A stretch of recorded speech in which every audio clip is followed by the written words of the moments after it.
बैकुंठ में कोई तो मुखिया होगा है, वो देखने में नहीं आता। जैसे इस दुनिया में, दुनिया रंगमंच है, तो रंगमंच कोई हीरो पार्टधारी होगा ना, डायरेक्टर हमेशा नहीं होता है। डायरेक्टर तो सिर्फ शूटिंग पीरियड में होता है, हीरो पार्टधारी रहता है ना इस दुनिया में। कोई भी सीन हो तो 4 सीन दिखाए, सत्य त्रेता द्वापर कलयुग, चारों ही सीन में वो पार्ट तो बजाता है हीरो पार्टधारी, लेकिन किसी को देखने में नहीं आता। गीत बना दिए, क्या गीत बना दिए? सबको नाचना चाहता जाता फिर भी नजर नहीं जो आता, ऐसी दुनिया को बनाने वाला कौन है? घनश्याम लड्डू, घनश्याम कृष्ण का नाम ले दिया। अरे भाई, जो हीरो पार्टधारी है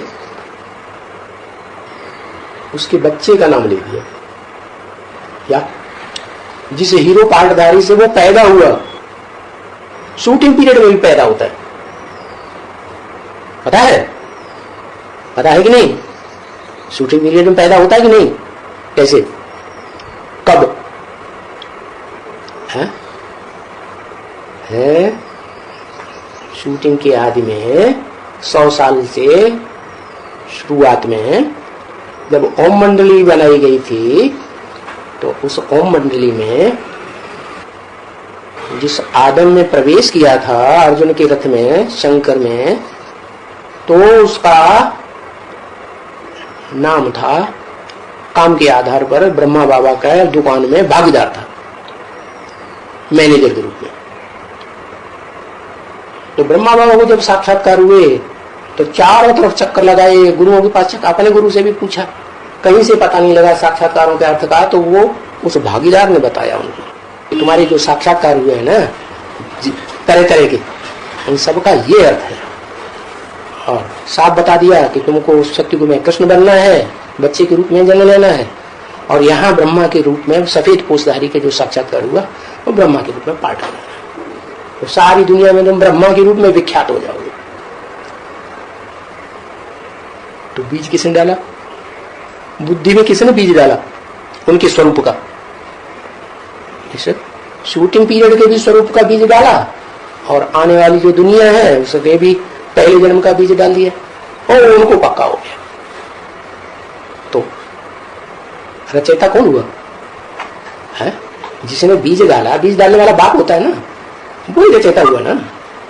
तो ब्रह्मा भी रचना है, और ब्रह्मा सो क्या बनता है? विष्णु। संसार में जो विष्णु का चित्र देखने में आता है, वो चरित्र करने वाला, प्रैक्टिकल चरित्र तो शरीर से होते हैं ना, तो शरीर से प्रैक्टिकल चरित्र करने वाला सफेद पोष, वो शिव की शक्ति हो गई, कोई अव्वल नंबर की, जो शरीर से ऐसा पार्ट बजाती। क्या पार्ट बजाती? ज्ञान को प्रैक्टिकल जीवन में धारण कर लेती। क्या? ज्ञान सुनना सुनाना बड़ी चीज, समझना समझाना बड़ी चीज, या प्रैक्टिकल जीवन में धारण करना बड़ी चीज? तो प्रैक्टिकल जीवन में धारण किया, इसलिए वो प्रैक्टिकल शरीर के द्वारा होता है। तो उनके शरीर को ही शास्त्रों में विष्णु के रूप में दिखा दिया। अब शरीर मुख्य चीज है या शरीर को चलाने वाला मुख्य है? चलाने वाला मुखिया हुआ ना। तो विष्णु के अंदर जो आत्मा, और ब्रह्मा के अंदर भी जो आत्मा निमित्त बनती है, वो शंकर वाली आत्मा है। क्या? वही एडम आदिदेव, जिसके शास्त्रों में यादगार है। क्या? न उसका आदि न उसका अंत, आदि अंत से रहित, अनादि है, अनंत है। माने वो इस सृष्टि रूपी रंगमंच पर सदा पार्टधारी है, उसका पार्ट कभी खलास होता ही नहीं। कैसे? पार्ट शरीर से होता है या आत्मा फुदुक फुदुक करके पार्ट बजाती है? शरीर से होता है। तो वो ऐसा पार्टधारी है इस रंगमंच का, जिसका शरीर और जिसकी आत्मा इस सृष्टि रूपी रंगमंच को कभी छोड़ती। छोड़ती नहीं। तो क्या सब आत्माएं परमधाम वापस जाती हैं, परमधाम में रहती हैं? तो वहां जाती नहीं, जाती है।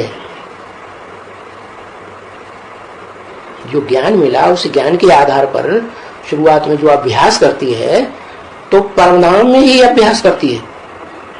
क्या सूरज चांद सितारों की दुनिया को क्रॉस करके बुद्धि से, मन बुद्धि से कहां सेट होती है? परमधाम में ही सेट होती है। लेकिन जब पुरुषार्थ संपन्न हो जाता है तो बताया परमधाम को तुम बच्चे इस सृष्टि पर उतार लें, नंबर वाली उतारे ना। तो जो अव्वल नंबर वो आदम वाली आत्मा है पुरुषार्थी, वो परमधाम को ही अपनी जहन में उतार ले, तो परम ब्रह्म नाम दे देते हैं। वो सन्यासी लोग समझते हैं कि ब्रह्मलोक कोई भगवान है।